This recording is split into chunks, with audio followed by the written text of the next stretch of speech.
7:30 ABC.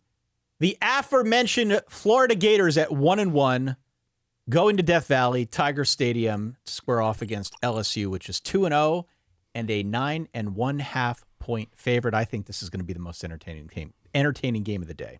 Usually is. I'm thrilled about this game. Where are you at here? I'm taking points. It's just too many points. I'm just, at this point of the season, and I say this every year, it's the what have you done to earn this? No. What LSU has done is beaten Clemson on the road and held on to that win, and it's impressive, and we can't take that away. But what I also see from LSU is, for some reason, probably offensive line issues, probably running game issues, maybe a couple of Garrett Nussmeier decision issues. They didn't look particularly comfortable doing easy things last week. They couldn't finish drives against Louisiana Tech. They still are struggling to run the ball. There was one really nice run from, was it Harlem Berry, the freshman who cut across the field. That was really nice. But I'm not sold on LSU as a top 5, 7, 8, 9 team based on what we've seen this year. I know they've earned that kind of ranking because of the Clemson win, in my eyes. Sure. But yeah, in terms of what I want to see, especially given the experience of Garrett Nussmeier, that Brian Kelly's been there long enough, it's weird to me that the offense has sort of started sluggishly. So I just don't think they're a team that is built, whatever you think Florida is, average, below average, above average, but can look below average at any given moment. I just think it's going to be a back and forth game between flawed teams. I think LSU wins this game, but that number is too big to me. So I think it's back and forth. I think I'll have it something like, I don't know. I actually wrote down a score in my document, so I want to get it right. 24-20 LSU wins this game. Oh, low scoring. Relatively low scoring. Wow. Yeah, that'd be something. Look, time's going to tell if Florida was playing in a look-ahead spot a week ago against USF. I think what's most concerning, how they shot themselves in the foot. Yep. And specifically what I mentioned on the recap show about how it just, you watch that game, it felt like DJ Lagway was getting worse as the game went on. He seemed to not have a great feel in the pocket. No. And when he did have time in the pocket, he was rushing things or was quick to pull the ball down and run.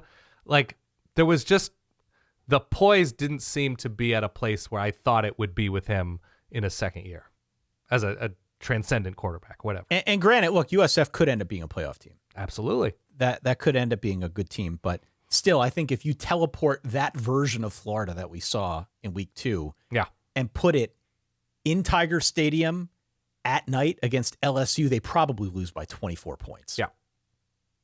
So I don't expect we're going to get that version of Florida. I think they'll be tuned up for this game. Agree. The pressure is now really on Billy Napier, really on Florida. Remember, the win total for Florida was 7.5. I'm assuming that was assuming a win over USF. So if you bet the over, they're definitely sitting up in your chair a little bit. Yep. I think the X factor here is going to be that LSU defense because it looked outstanding on the road against Clemson in week 1. And for me, that was low key, maybe the biggest story of the weekend. Yeah. Because an offense this good most of the time with a defense that looked that good is probably playing for the SEC title. Sure. The question I have, though, is was the defense really that good, or was Clemson just kind of stumbling offensively out of the gate? Buddy, say what you will about Clemson, but they are likely better than Troy. That's my point, right? They are likely That's my point. better than Troy. Yeah. You can build a pretty strong case through 2 weeks of the season that Clemson isn't there yet offensively. So right. Pump the brakes a little bit. LSU looked good on defense. Kind of take that for what it is. But I'm going to fall somewhere in the middle. I'm tempering my excitement over the LSU defense because I'm not sure about Clemson. And looking forward now into this game, I think we're looking at a situation where one of these teams or both of these teams have to try and open it up a little bit more in order to win. I mean, they'd like to, but Garrett Nussmeier can also underthrow somebody. Yeah. I think the winner of this game is going to be whoever has the most chunk plays through the air. Okay. And I say that because I also looked at the numbers. Maybe I was just on another air yards kick, but for as much of a gunslinger as Garrett Nussmeier is branded, we haven't really seen LSU open it up either. No. Like we've seen him use Aaron Anderson out of the slot. Mostly They've tried to, but not do it successfully all the time. Yeah. There's been a lot of shorter stuff to Aaron Anderson to get him in space. He's very good in space. Barrion Brown, the transfer from Kentucky, he's mostly been out wide like 88% of the time. Yeah. But he's been more of a possession guy. 9 yards per reception, 9 air yards per reception, right? Catch it and drop, essentially, is what that amounts to. Florida's used Vernell Brown III as their burner, but Trey Wilson has like 3.8 ADOT, right? He's not really getting a whole lot with respect to deep attempts. J. Michael Sturdivant, only 4 define catches. ADOT. Average depth of target. Okay, thank you. So he's been out there catching balls. I think leads the team in receptions, but not exactly working down the field. We haven't seen Dallas Wilson at all, the 5-star freshman. He's yet to play. He's still in a boot. So I think that, to me, is where I was focused the most on when I was trying to put the pieces together for this one. Somebody's going to have to open it up, and I believe that whoever gets the most chunk plays through the air is going to be the one that emerges victorious, but frankly, we haven't seen it from either team thus far, which is why it's important here, and somebody's going to have to break tendency. I think this is fun as hell. I think this is back and forth. I think it's high scoring. I think LSU wins 38-31, but I'm all over Florida plus those points, man.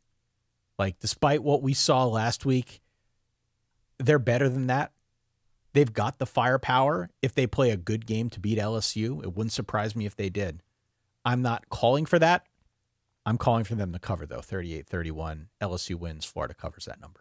Yeah, so we agree. By the way, to be clear, how many touchdowns did Florida score against USF? They scored 1 touchdown. Yeah. And guess how many yards they had to drive to get to the end zone? I want to say it was like 20 yards. It was after a long punt return aided by, I think, a penalty.